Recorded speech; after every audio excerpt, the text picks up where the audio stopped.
Napakadaming tao ang nagsasabing tunay silang mananampalataya ng Panginoong Jesucristo. Pero wala namang pagbabago sa puso at buhay nila. Dahil alam niyo po kapatid, magkaiba po ang naniniwala lang at ang tunay na mananampalataya. Sapagkat ang tunay na pananampalataya ay dapat makikita sa pamumuhay, sa mga gawa, sa pakikitungo sa kapwa. At dapat may mga mabubuting bunga kapatid. Sapagkat napakalinaw po ang sinasabi sa Book of James chapter 2 verse 17. Sabi dito, kaya hindi naman patay ang pananampalatayang walang kalakip na gawa. Mga kapatid, ang context po ng Book of James chapter 2 ay napakalinaw. Ano po? Na may mga tao po na nagsasabing sila ay may pananampalataya pero hindi naman po ito nakikita sa kanilang gawa, sa kanilang buhay. Walang bunga, walang obedience, walang transformation.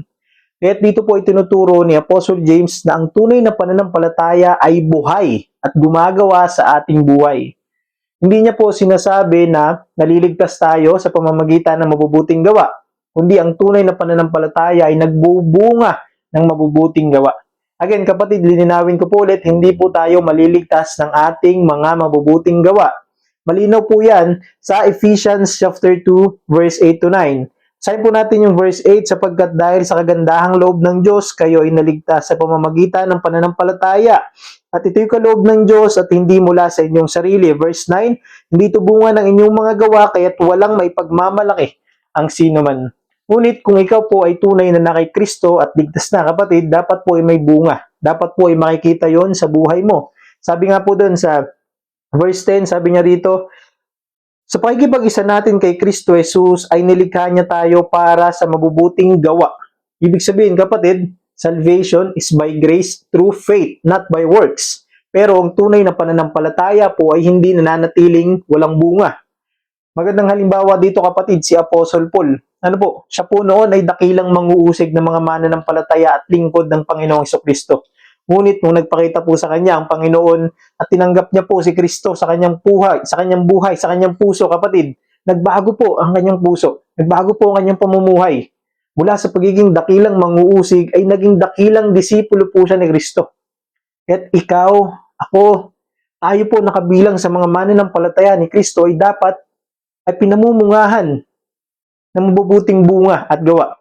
Dahil hindi lang po nakabatay sa mga salita natin ang ating pananampalataya mga kapatid, kundi ito po ay sa pagsunod sa kalooban ng ating Panginoong Jesucristo.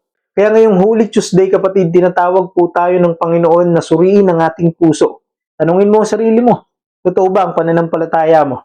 Nakita ba ang Panginoong Hesus sa buhay mo? May bunga ba ang iyong pagsunod sa Kanya?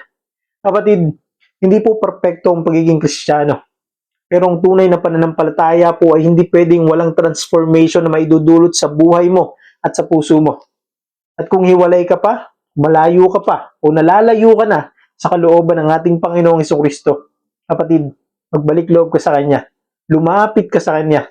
Suko mo ang puso mo, ang buong buhay mo sa ating Panginoon. Dalangin mo ang transformation ng puso at buhay mo sa Kanya. Humingi ka sa Kanya ng gabay upang malakaran mo ang pamumuhay na ayon sa Kanyang kalooban. Dahil kapatid, ang tunay na pananampalataya po ay hindi lang paniniwala sa Diyos, kundi ito po ay bunga na nakaayon sa Kanyang kalooban. Amen?